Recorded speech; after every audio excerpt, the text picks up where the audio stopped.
नमः शिवाय। श्री महालक्ष्मी नमः। नमो भगवते वासुदेवाय। जय मां सरस्वती। जय श्री कृष्ण। राधे राधे। आप सभी को आने वाली अमावस्या की ढेरों शुभकामनाएं। अमावस्या 17 तारीख को है और अमावस्या पर ग्रहण की बात की जा रही है। हम आपको जानकारी देंगे कि आने वाली अमावस्या पर ग्रहण है या नहीं है, और अगर ग्रहण है तो वह भारत में दिखेगा या नहीं दिखेगा, और ग्रहण में आपको क्या कार्य करने चाहिए, क्या कार्य नहीं करने चाहिए, ग्रहण के समय पर आप किस प्रकार से दुष्प्रभावों से बच सकते हैं। अमावस्या पर किए जाने वाले जो दान पुण्य के कार्य हैं, पितृ पूजन के कार्य हैं, या व्रत के निमित्त भगवान के पूजन के कार्य हैं, भगवान शंकर का पूजन, महालक्ष्मी का पूजन, ये सभी कार्य कैसे होंगे? ग्रहण है, ग्रहण का सूतक होगा, तो उस समय में आप इन कार्यों को कैसे करेंगे, और नहीं करेंगे तो इसके लिए क्या उपाय है? अमावस्या पर लगने जा रहा है ग्रहण, तो अमावस्या के सभी कार्य कैसे होंगे, कब होंगे, क्या समय रहेगा? यूं तो जो ग्रहण है वह एक घटना है जो कि अंतरिक्ष में घटती है, परंतु इसका प्रभाव पृथ्वी पर भी उतना ही आता है। और जो हमारी सनातन परंपरा है उसके अनुसार ग्रहण के समय पूजा पाठ के कार्य नहीं किए जाते हैं। किसी भी प्रकार का शुभ मांगलिक कार्य ग्रहण के समय में करना दोषपूर्ण माना गया है। इसीलिए यह ध्यान रखा जाता है कि ग्रहण के समय और ग्रहण शुरू होने से पहले जो सूतक लगता है उस समय में भी कोई भी इस प्रकार का पूजा और शुभ मांगलिक कार्य न किया जाए।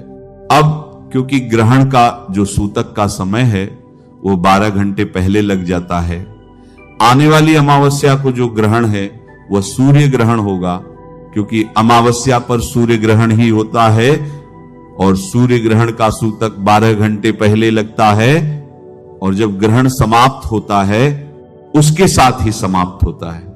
इस प्रकार से 12 से 17 घंटे लंबी यह समय अवधि होती है जिसमें हमें इन नियमों का पालन करना होता है। इन नियमों का पालन करना होता है, उनको संक्षेप में जान लेते हैं, फिर बताएंगे आपको कि जो पूजा पाठ के कार्य हैं या अमावस्या पर किए जाने वाले पितृ कर्म आदि कार्य हैं वह किस प्रकार से आपने करने हैं। ग्रहण से पहले सूतक लग जाता है, और सूतक लगने से पहले मनुष्य को कुछ काम कर लेने होते हैं, क्योंकि ग्रहण के समय वो सभी कार्य वर्जित होते हैं। जैसे आपके घर में मंदिर है तो मंदिर में जो आपने भगवान को उस दिन का भोग लगाना है, पूजा पाठ करनी है, आरती का समय है, तो वो आपको सूतक से पहले कर लेना है, और सूतक आरंभ होने से पहले ही आपने पर्दे कर देने हैं। इस ग्रहण का सूतक कितने बजे आरंभ होगा इसकी जानकारी मैं अभी आगे देने वाला हूं। दूसरा, सूतक शुरू होने से पहले ही आपने अपनी जो भी खाने पीने की सामग्रियां हैं घर में, चाहे वो आटे का ड्रम है, चावल है, चाय पत्ती है, चीनी है, दालें हैं, जो भी सामग्री हो, आपका फ्रिज में सामान होगा तो सभी जगह आपको कुशा रख देनी है, कुशा रख देनी है, और जो पानी की टंकी है उसमें भी आपने कुशा डाल देनी है। इस प्रकार से आप सभी खाने पीने की चीजों को सुरक्षित करेंगे, क्योंकि कुशाग्रहण के दुष्प्रभाव से खाद्य पदार्थों की सुरक्षा करती है, ऐसी मान्यता है। जिनके पास कुशा ना हो वो क्या करे? आपके पास तुलसी पत्ता होगा तो आप तुलसी दल का प्रयोग कुशा के स्थान पर कर सकते हैं। तीसरा, जिनके पास तुलसी दल भी ना हो वो काले तिल का प्रयोग कर सकते हैं। जैसे कुशा हमने डालने को कहा था, उसी प्रकार से उन सभी स्थानों पर काले तिल रख दे। यह भी आपकी खाद्य सामग्री को ग्रहण के दुष्प्रभाव से सुरक्षित रखने में सहायक सिद्ध होते हैं, ऐसा शास्त्रों में वर्णन आता है। यह कार्य है जो सूतक शुरू होने से पहले आपने कर लेना है। अब प्रश्न उठता है कि जब सूतक आरंभ हो जाएगा तब आपने क्या करना है और कैसे करना है।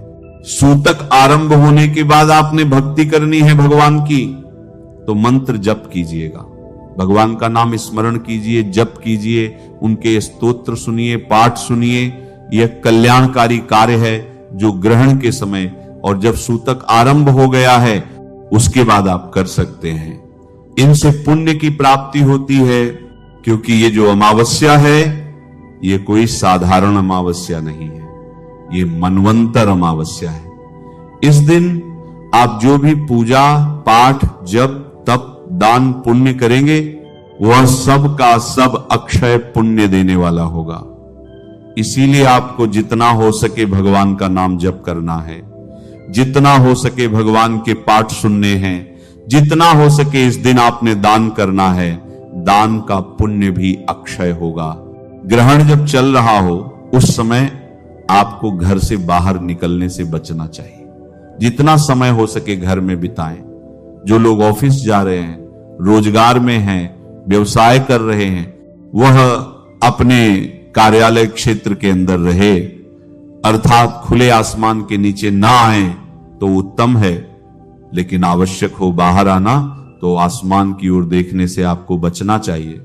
इस प्रकार से आपको यह ग्रहण का समय व्यतीत करना चाहिए भगवान की भक्ति करते हुए, और जितना हो सके आसमान के सामने ना आकर आपको यह समय व्यतीत करना चाहिए।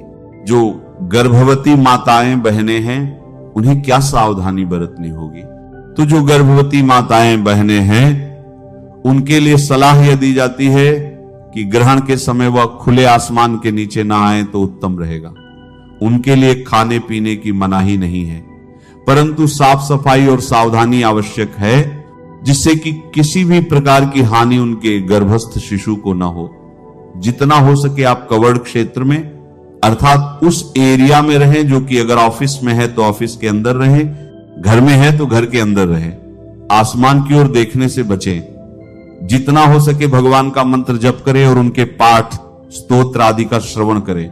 ग्रहण के समय आपको सोना नहीं है, आप लेट सकती है पर निद्रा में न जाएं, इसका ध्यान रखना चाहिए। आपको और कौन से कार्य हैं जो नहीं करने चाहिए? तो इसमें कहा जाता है कि जो कढ़ाई बुनाई छटाई सिलाई आदि के जो कार्य हैं ये जो हैं ग्रहण के समय आपको नहीं करने चाहिए। ऐसे कार्य जो तेज धारदार हथियार से या नुकीली चीजों से किए जाते हैं उन वस्तुओं का प्रयोग नहीं करना चाहिए। इनसे आपको बचना चाहिए, जिससे कि कहीं कट न लग जाए, कोई चीज चुभ न जाए। यह कार्य हैं जिनको छोड़ते हुए, जिनको न करते हुए समय को व्यतीत कीजिए। भगवान की भक्ति करते हुए समय को व्यतीत कीजिए। डरने की आवश्यकता नहीं है, ग्रहण कोई डरने की वस्तु नहीं है, पर हां सावधान आपको अवश्य रहना चाहिए। सावधान रहने की आवश्यकता है।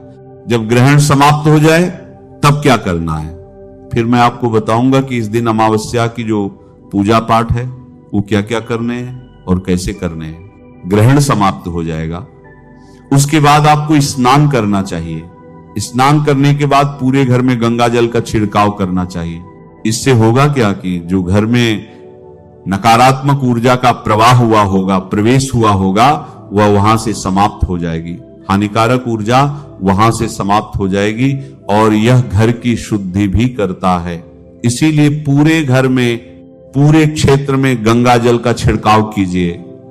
मंदिर में भी गंगा जल छिड़किए, मंदिर के पर्दे खोल दीजिए, भगवान को स्नान कराइए, उनकी आरती का समय है, आरती कीजिए। भोग प्रसाद का समय है, भोग प्रसाद लगाइए और आपने दान अवश्य करना चाहिए। ये दान दो प्रकार से कल्याणकारी है। पहला तो ये कि ये ग्रहण का दिन है, तो ग्रहण का दिन ग्रहण का दान बड़ा दान होता है।